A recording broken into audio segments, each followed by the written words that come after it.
welcome to my sets of Amber Dazzle. I'm your host and I absolutely love meeting you guys. So today I have a beautiful guest, none other than my celebrity makeup artist, Shelly Rana. Shelly, hi, welcome to my show. Hi, very happy to be on set with you again, Amber. It's always a pleasure. It's always a pleasure to have you and dazzling with me. Of course. So, Shelly, why don't we discuss a big challenge for people like us who go to a beauty store and we never know how and what to buy for the face brushes. So I have this set today here, a line for my viewers. Okay. So tell me, if you're the makeup artist, what brush goes with what and what is it used for? Okay, so let's firstly start with foundation. So for liquid foundation, I would pick the second brush, exactly. So this brush, it has a flat surface on top and then it has a lot of bristles. As you can see, the bristles are very tied together, so the brush in texture will be more like rough, and when you go through it's not going to be very fluffy. So that's like the exact type of brush that you would want to use for foundation, for liquid foundation, exactly. And the way that I would apply it is just by kind of patting it into your skin. Okay, so this is a very good foundation brush, and as you can see, it's flat on the surface like Shelly said, so perfect for you. And Shelly, so let's move on to the next one. What is this? Ooh. So you see with that brush, it's also, you see the bristles are very more flowy than the other brush, and they are larger in size. So this is the perfect brush actually to apply any type of pressed foundation, powder foundation, loose foundation. Okay. So anything that's powder based, I would use this for your face to kind of buff it in all the way around, and it really just kind of soaks into your skin. Okay, so that is another form of brush. Exactly. And this one is a little tricky. It is at some kind of right angle, right? Yes. So Shelly, about this particular one, this is really quite like at an angle. What about this one? So that brush in particular, you can see it's kind of similar in texture to the previous brush that we discussed, but it's at an angle. So what the angle does is it really gives you nice precision for contouring your cheeks, for contouring underneath your jawline. Like this one, okay. Exactly. So it has like an angle to kind of help you maneuver where you want to put the foundation, but it does have to be in powder. So any sort of loose powder, pressed powder, contour, or highlight. Okay, perfect. So, and this is so interesting. This is a fan shape. Exactly. And that brush in general is actually one of my favorites. I know a lot of people don't use this brush because they don't know what to do with it. Okay. So with this brush, it's shaped like a fan. So what I like to use this brush for is with highlight. Okay. So I like to maybe all the nice highlight on the top of the cheek. Kind of like that. And I would probably spray this brush first with maybe some moisturizing spray, setting spray, a moisture spray, and apply your highlight on the cheeks, above your brows. I think this is the perfect brush for that. Okay, perfect. And last but not least, this is more like an oval shape. So what is this one about? So this brush in particular, you can see the bristles are more spread apart, similar to the second brush that we talked about, which was the foundation brush. This one is a little bit smaller in size. So this is perfect for bronzers or for using blush. So it gives you good to kind of buff it into your skin. So this is the perfect brush for applying blush or bronzer. Thank you so much, Shelly. And so I hope you guys learned a lot of, I learned a lot today about the brushes. So now next time when I go shopping, Shelly, I will know exactly which brush is what, and I will remember your golden words. I know. So thank you again, guys, for tuning in. We look forward to meeting you every other week on my show, the Amber Dazzle Show.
Hi, hello viewers, and welcome to Health and Wellness with me, your health and wellness with me, Dr. Shabnam, and my beautiful guests this season.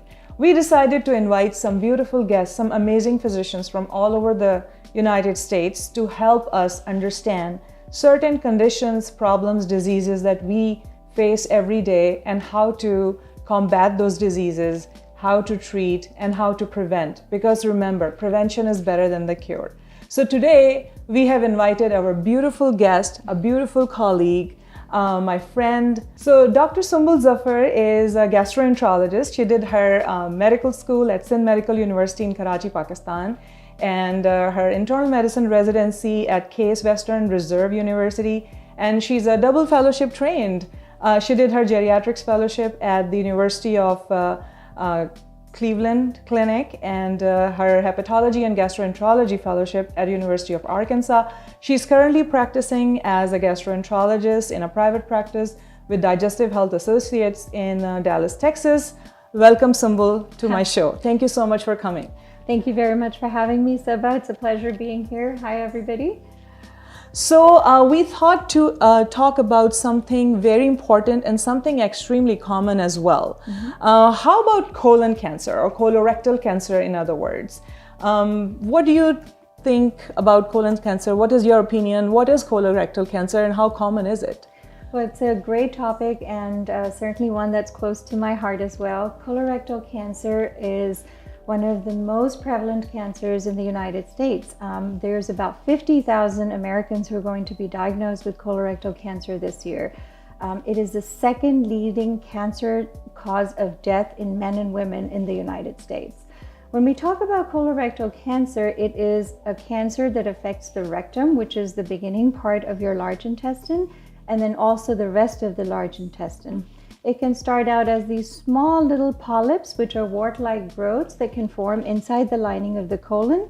And then eventually some of these polyps can turn into colon cancer. Oh, wow. So small polyps can turn into colon cancer. Absolutely. So is there any sign and symptoms that you would like to share with our viewers? What are the signs and symptoms of colon cancer? Well, the scary part about it is that a lot of times colon cancer presents with absolutely no symptoms, and that's why it's so very, very imperative to make sure that you get screened. However, once the symptoms have started, that's when we get worried, because at that time it means that the cancer is more advanced and less likely to be curable. Things that I ask my patients to be worried about or be concerned and talk to their doctor are if they have blood in their stool, if they have some vague abdominal pain, if they have anemia, if they start having any change in their bowels like diarrhea, constipation, a change in caliber of their stool. All of these are certainly red flags then. So if we are talking to a person who is not having any sign and symptoms, why would they be getting checked out or screened, or when we have to refer them to a gastroenterologist, for example, we usually start screening for colon cancer at age 50. Correct. In people who do not have any family history or do not have any personal history of colon cancer, and they're having no symptoms. So why should they get checked? Excellent question, and I get this all the time from my patients, because they'll come, well, my doctor sent me, but I'm doing okay. Why do I need to go through this? And the funny part is, you know, everybody talks about having a heart attack, but people don't really have a dinner table conversation about colonoscopies. So it's very important, because colon cancer should be screened for in people who are healthy. And I keep emphasizing that, because if you're healthy and you have polyps, which are those little precancerous growths that form in the lining of the colon, eventually those are what will become colon cancer. And so you may have no symptoms, you may feel great, but that silent killer is quietly growing inside. Absolutely, absolutely.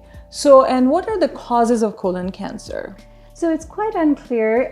There are certain things, red meat, which is associated with a high risk or increased risk of colon cancer. Family history being positive in a first-degree relative or a certain number, 2 or 3 second-degree family members, can certainly increase the risk of colon cancer.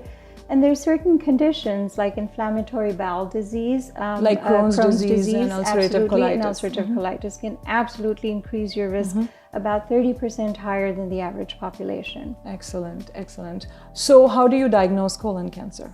So for screening purposes, of course, there are multiple different tests, and I always advise my patients to talk to your doctor about which test is appropriate for you.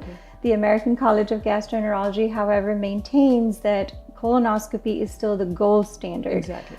So you can diagnose it with a colonoscopy. Sometimes if you're doing any of the other screening tests like stool tests, and if they come back positive, that certainly is worrisome, and then you proceed to a colonoscopy. But the colonoscopy is a test in which you take a flexible tube which has a camera attached to it. We go in through the rectum and look in all the different parts of your large intestine to look for those polyps and then remove them. And it is a pretty painless procedure because you are actually under the anesthesia. So guys, they're out there, do not be scared of colonoscopy. The only worst part is just to prep before it, because you have to consume a little bit liquid. You have to drink something in order to get rid of the stool in your intestine. So once somebody is diagnosed with colon cancer, what are the treatments? Well, depending on the stage of the cancer, because if the cancer happens to be just in the colon, it's very easy, it's a curable cancer. And so I reassure my patients that if we find this is one of the easiest curable cancers that is out there. Because if it's just in the colon, a surgical treatment will take care of it. If, however, the cancer has extended out and spread to other parts of the body, it might include some radiation therapy and chemotherapy. So it all really depends on where we are with the cancer. But the reassuring thing is, it is a curable disease. That is perfect. That is a great information, that if it is diagnosed early, then colon cancer is absolutely curable. And I have several patients who had a history of colon cancer, and they're absolutely free of cancer for a very long time. And they survived for several years and did not die of colon cancer. So what, another question, and it's a very important question, is there any prevention strategies, anything we can do to prevent colon cancer? Absolutely. So there are some studies that have come out there now which tell us that non-steroidal anti-inflammatory drugs, which are medications which are over the counter, taking an aspirin a day, ibuprofen or Aleve or naproxen as it's called, can reduce the risk of colon cancer by about 30%. Secondly, if you are screening and making sure that you are preventing that colon cancer and getting checked on it when you're healthy, as you mentioned, that is the one absolute modifiable risk factor to help prevent colon cancer. That's an amazing information right there, viewers. I love the idea that low-dose aspirin or non-steroidal anti-inflammatory medications, there is an option for prevention of the colon cancer. So that's an amazing information to share. So all my viewers out there, for colon cancer screening, don't be scared. Colorectal cancer can be prevented if you are screened with a colonoscopy with an expert gastroenterologist. Talk to your primary care physician, get the colonoscopy, and get it screened and prevented and treated, because remember, prevention is better than cure. Thank you so much, Sumbul Zafar, for coming and enlightening me as well as my viewers with your great expert advice.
Thousands of researchers and the clinicians here presenting their data.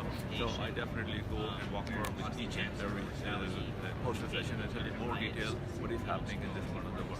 Stay tuned. Thank you. Hello, Dr. Bernardensi. Welcome here in the ACR. How are you doing? I'm doing well. Well, nice to see you work. I mean, a great job actually what you're doing here for the pancreatic cancer. Dr. Bernardensi, he's one of the pancreatic cancer specialists. He's one of the top medical oncologists. He does a lot of research work here with the City of Hope and also with the NIH in Washington, D.C.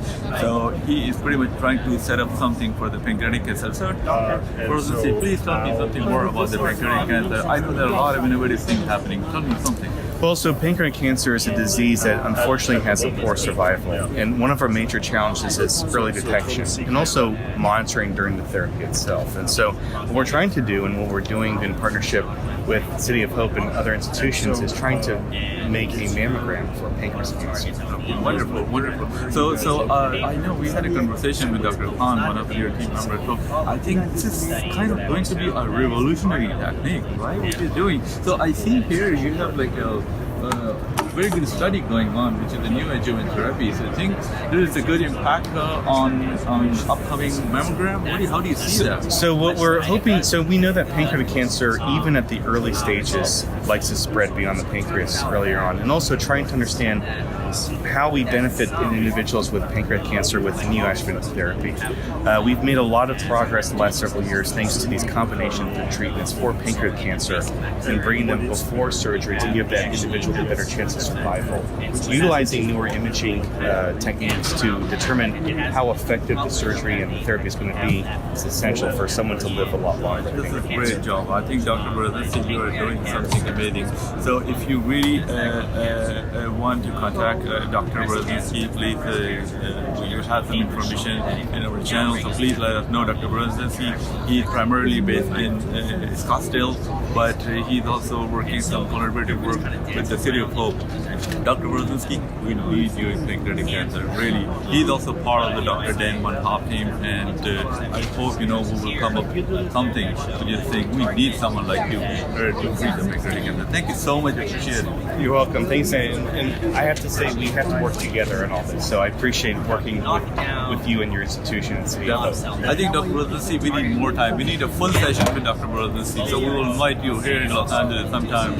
Let's sit together in the studio. So we'll talk like a whole talk, everything about pancreatic cancer. Thank you very much. Thanks, Dr. Bernardensi. Thank you. Thank you.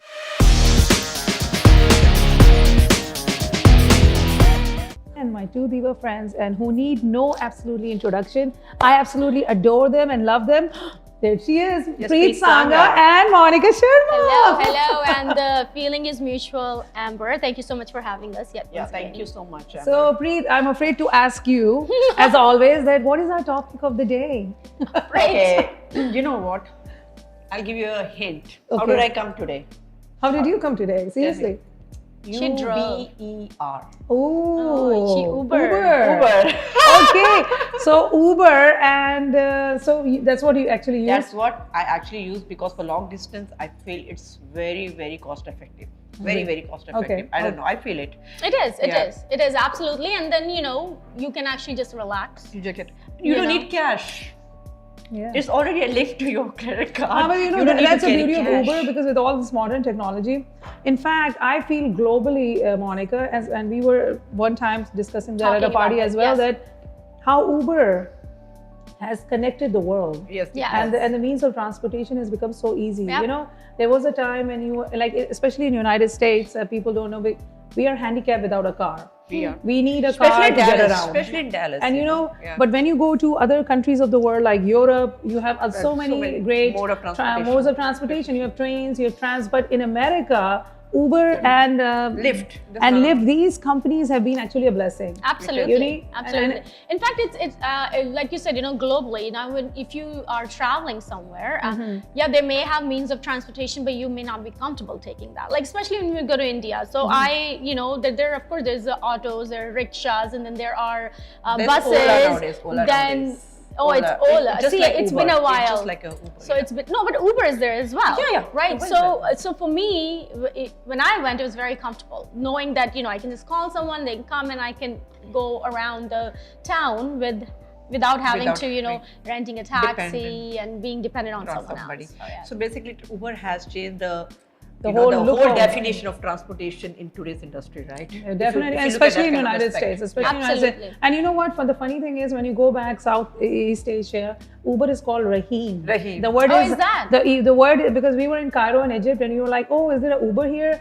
And they were like, "Oh, you mean Raheem?" And I was like, "Raheem, what is that?" And that is a name given in those countries So out there. different continents have different names. Yes, like and in I didn't India, even know in that. I India- wasn't even no, aware. When I went to India, it's known as Ola. Hola, okay, Hola hola. Hola is a basically a Mexican word. Uh-huh. It says hello. It's It means- Spanish. Spanish word. It says hello, right? Yeah. I remember, I don't know where we were, but we called for Uber and Porsche came to pick us. So You definitely- kidding yeah, me? I'm not- Really? We were like, what? Our Believe Uber me, ride? I want to be that driver driving a Porsche. Yes, so you know, It's I very, didn't very mind. common. It's very, very Yeah, common. so I didn't And the mind. best Which part makes me think that that's a good way of getting a new car. And the best part is that you're in any location, wherever you are, okay? The Uber is there for you. Right. Even the dislocation, which it won't even show you on GPS Right, at times. right, and exactly. you can always order Uber. So another plus point of Uber is that, especially for the parties, people who are party hopper and who likes to party, hoppers. who likes to party like me, they need to have this Uber app for sure, because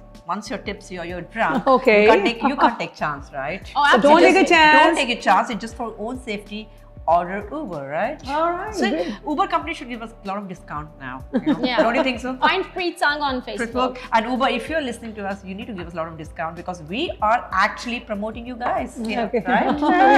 Yes, in a way.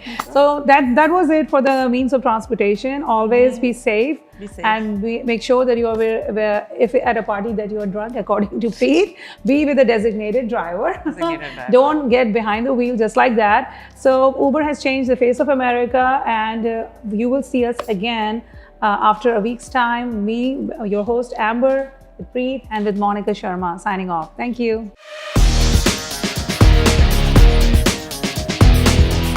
Hello everyone, this is my segment Connect with Father only on Amber Dazzle Show. Today my guest is a powerful lady from a community, and she's a lady who is doing a lot for the community. I want to welcome Afreen on my segment. Thank you very much for coming. You're most welcome.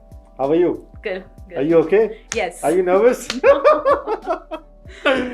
So tell me, it's the reason I invited you on my segment. I really want to thank you that you are here on my segment.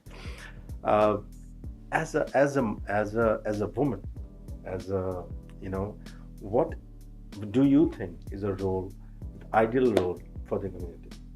I believe that at this time, the way things are, women cannot sit at home and just be at home. It's very important for us to get out and make our voices heard. Of course, On the road, as hello. as a mother, I have 4 kids, and what I've learned over time is that it's very important to have balance in life. So it is a challenge when it comes to balancing your home and going out working, as well as doing the volunteer work. But that's a process that you go through and you learn. So as of my life, if you ask me personally, I'm trying, when my kids are at school, I try to make the most of that time. I work at my husband's office part-time, and then whatever time I have, I try to volunteer and serve the community. How is it possible to do the balance, the home life and the volunteer or work life? I feel like all of us, we have time, but most of us waste a lot of time. So we can really put that time into something productive and do something for the community. And especially when you want to do it, when there's a will, there's a way. So you can do it when you actually want to do it. Okay. So Afreen, tell me any of your experience you want to share with my viewers. Yeah, sure. I work for the interfaith of our mosque, and it's the Epic Outreach Committee. And with that, I get to meet many people of different faiths. Obviously, I am a Muslim, and and the way things are for the Muslims, the way it's not so, the image is not so good, the way the media portrays us. So it's very important. I believe that it is very important for all of us to get out there and show who we really are. And just remove that misconception about us. So I do a lot of outreach, and that is my passion. So I am just today, this morning, we had a huge group of people of different faith, like they came from the church, and they visited the mosque, and we were able to give them the tour of the mosque, talk to them, have lunch with them, and it was just such a wonderful experience. Like these building bridges, and when they were leaving, they were so happy, and they were just, they couldn't stop praising, and they said that they had no idea who Muslims are, and they came from Montana actually. They flew in yesterday, and they visited us today. They're I don't know, I think they're missionaries. I don't know what actually their purpose was, but they're going to different religious organizations, and they're trying to meet different people and interview them and talk to them. So when they visited us today, it was such a wonderful experience. We got to spend a lot of time with them, and I know that I've formed lifelong friendships with them, and we right away formed a WhatsApp group. We're planning for a lunch next week to go out together. So I really lunch is the main thing. Right? Yes, lunch is the main thing. So, it's really important to build these bridges, which unfortunately... With all the lunches and food. Yes. The food is the main part. Food is the main part. Social life is the main part. So are you enjoying doing these kind of... I love doing this, yeah. I love doing this. And I love to work with the youth. So what is your learning doing all these projects? I get satisfaction. I feel very good when I do the community service. So it feels good. I mean, it's something, there's a lot you do for yourself with your family, at your home, your husband, your home, your kids. But when you do it for others, it is selfless. Okay. So I really... Doing for others means only your faith, or... No, not at all. No, Okay. It's not humanity. Basically, every human is our brother in humanity. Friend. Yes. All right. You love doing these things, and you want to encourage the women. Yes, I want to. Yes, definitely. Right. I Any think message to all the women who are watching this segment? Yes, definitely. I want every woman to go out there and make your voice heard. Get out there and do things. Serve the community. The community needs us, and we need the community. That's what I really believe. And this is not the time to sit home and just chill. Thank you very much, Afrin, for giving us time. And it's a pleasure talking to you. And this is my segment, which I hope you like it. And I'll see you next time. Thank you very much. Bye-bye.